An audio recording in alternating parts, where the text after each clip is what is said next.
I'm Natalie, I'm one of the A&E ST3s. I've been asked to present paediatric asthma and wheeze by Amelia, who's one of our paediatric consultants here. So just talking about our aims of the presentation, we're going to talk about the scale of the problem, talk about the differences between viral-induced wheeze and asthma, some self-management techniques that we can talk to with the parents and children when they come in, the acute management, and where you can find out a little bit more information. So first of all, just talking about the etiology and the scale of the problem in the UK. So about 1.1 million children in the UK are receiving treatment. That equates to about 2 in every class, and it sort of estimated about every 17 minutes a child in the UK is admitted to hospital with asthma, and it's estimated about 75% of these are preventable. So there's quite a lot of preventable admissions, and it's also estimated that about a third of children will have some sort of wheezy episode in their life as well, and that's preschool children. So just talking about generally atopic syndrome, so eczema, rhinitis and asthma and wheeze, you can see in this graph that generally from 1973 to the 2000s it's an increasing scale, sort of suggesting that atopic disease is on the increase. Just the differences between asthma and preschool wheeze. So preschool wheeze generally between the ages of 1 and 5. Again, as I said before, it affects about 1 in 3 children. You can get episodic viral wheeze, which is when they have a viral infection. You only get the wheeze at that point, and then in between times the child is well and doesn't have any evidence of wheeze. And generally there's no evidence for inhaled corticosteroids in this group. But then you can also have viral infections which cause wheeze as well. So exercise, parental smoking and other allergens as well can set off wheezing. Our guidance in this group of children is that if they require admission to hospital, that's when we give oral prednisolone. And then going on to asthma, generally asthma is diagnosed above the age of 5. Again, as we said before, it's about 1 in 11 children that will be diagnosed with asthma. It's an inflammatory condition, and generally they do respond to inhaled corticosteroids. And then there's a reference at the bottom of the page for further reading. So again, talking about preschool wheeze, slightly just a bit more of an elaborated definition. We get a lot of viral wheeze that comes into our emergency department. It's very, very common. The nurses will they'll do an initial triage, and generally they'll ask for what's called a chest assessment, and they'll ask one of the doctors to go and have a listen to the chest to see if there's a wheeze and whether we need to start treatment straight away. We ask that if you are asked to go and do that, please then just see the child and take the history at the time.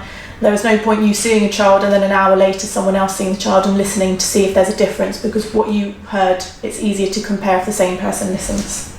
So if you're asked to do a chest assessment, please just see that child at that time and follow up. As we said before, about a third of preschool children. It's important this time, a lot of adults will ask, or parents will ask, that will their child go on to develop asthma if they have a wheezy episode. But current rates at the moment suggest that only about 20% of children who have viral wheeze will go on to develop asthma. So it's important to reassure that there is a risk, and not all children will go on, but there is about a 1 in 5 risk. And then there's a study at the bottom which just says that majority of these cases resolved by school age. And there's another reference at the bottom. And then talking about asthma, so asthma is, again, it's a clinical diagnosis, there's no agreed definition, definitely. There are genetic predispositions, so generally if the parents have an atopic history, so a first degree relative, then it will increase your risk of atopic disease, which is asthma included. And then we'll talk about sort of environmental triggers as well also. They've thought about in the first year of life that if there's an environmental atopic sensitization, then a viral infection, that's led to quite a lot of diagnosis of asthma, and they've thought that can predispose to asthma. Just talking about a little bit of the pathology in asthma. So generally the normal airways at the top is a large lumen, you've got normal mucous airways and normal smooth muscle lining. However, in asthma you get a chronic sensitization and chronic inflammation, which leads to a more narrow lumen. So if you get a trigger, that's why you get a wheeze. It's more difficult to breathe when you have a sort of a trigger which causes acute inflammation over the chronic inflammation. A little bit about self-management of asthma. There's a lot of triggers, so you need to try and avoid the triggers. What triggers you? So parental smoking we ask about when they come in. If the parents can stop smoking, that can sometimes stop triggering their asthma or actually reduce the severity of the asthma. Air pollution, again, we'll talk about in this area, is quite a large predictor of severity, with having Heathrow Airport right next to us. And then other allergens, so intense, sort of like pollen and things like that. So in the summer months, it can be worse as well. They've thought about healthy diets, and in some studies there is fewer asthma and less severity of symptoms with a healthier diet. This is a graph of London, and you can see that in this area where we've got a higher nitrous oxide energy. Nitrous oxide. We've got a higher level of pollution, which is similar to the centre of London. Talking about more self-management, generally exercise has also been associated with better outcomes in asthma. Generally, you're meant to use a bronchodilator before exercise. You warm up slowly, you warm down slowly, and again they found that can help with asthma severity. And then there's a breathing technique called Buteyko, I think it's called, which just helps to manage the symptoms of hyperventilation. These are a list of all the types of inhalers that are generally prescribed by GPs in the UK. The most common ones that we'll see I've sort of highlighted in red, so salbutamol, which comes in a blue inhaler, and then you've got a light and a brown inhaler, which is the inhaled corticosteroid. The lighter brown one is 50 micrograms and the darker blue one is 100 micrograms. So you can ask which type of inhaler they're on, which can be an indicator of severity of their asthma.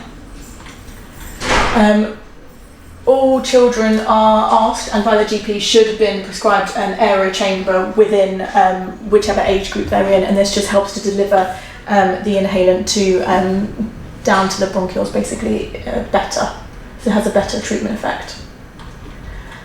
So going on to the management of asthma, this is how we sort of risk stratify our asthma patients. So they go into moderate, acute, and severe. Moderate, acute, severe, and life-threatening. And generally, in the moderate group, they'll be able to talk in sentences. Their SATs will be 192, and their peak flow will be more than 50% as predicted.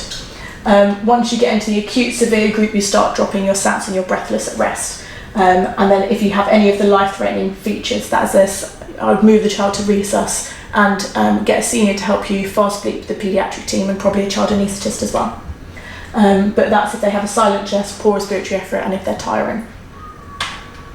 Going on to this is lifted straight from our paediatric acute wheeze guidelines. So you risk stratify any of the patients in as I said before, and then if you have any of the life-threatening features, you would go on to the life-threatening side of things, which I've got next. Otherwise, if they're able to talk and they've got SATs of more than 92%, then I would go on to the no sort of severe symptoms. Inhaled 6 puffs of salbutamol, review after 15 minutes. If they've got a poor response, you do 10 puffs. And then if they have a good response to this side, you go down to sort of steroids and discharge advice. If they've got any of the severe features, you would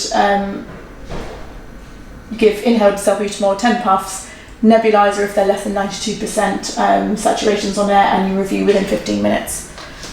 It'll become, if you read the guidance, you've got a step-by-step guide.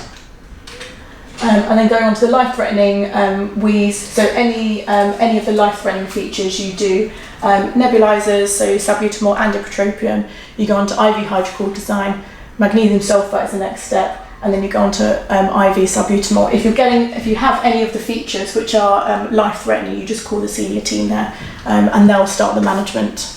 But that's just a guide of what sort of steps are. Just a few notes, which is slightly different to, again, adult medicine. So we don't generally do a chest x-ray on children for management of wheeze or acute asthma. We only do an x-ray if there is any atypical features, so if we suspect there's a pneumothorax, if they're not responding to treatment, or if there's any evidence of subcutaneous emphysema, then there would be an indication for chest x-ray. We generally do spacer or inhaled salbutamol rather than just doing a nebulizer like an adult. My general rule of thumb for doing a nebulizer is if they've got saturations less than 92%, or if they're grossly distressed that they won't actually get the inhaled salbutamol inhaler in, but our nurses are very good and they generally get the salbutamol in. We give ipratropium in severe cases, as we went through in the guideline. And we generally don't give any antibiotics unless there's evidence of a pneumonia or a severe lower respiratory tract infection. So generally not all our patients will get antibiotics. We don't give inhaled steroids as a rule. In our trust, that any child that's getting admitted with viral wheeze or asthma, we would give an oral prednisolone dose. Unless they're on the life-threatening severe side, we'd give IV hydrocortisone. And then just a note on montelukast, it's not on our guidance to give montelukast, and there's not much evidence for it. And then just some useful resources at the end, which Amelia just thought they'd be useful to read. That's it.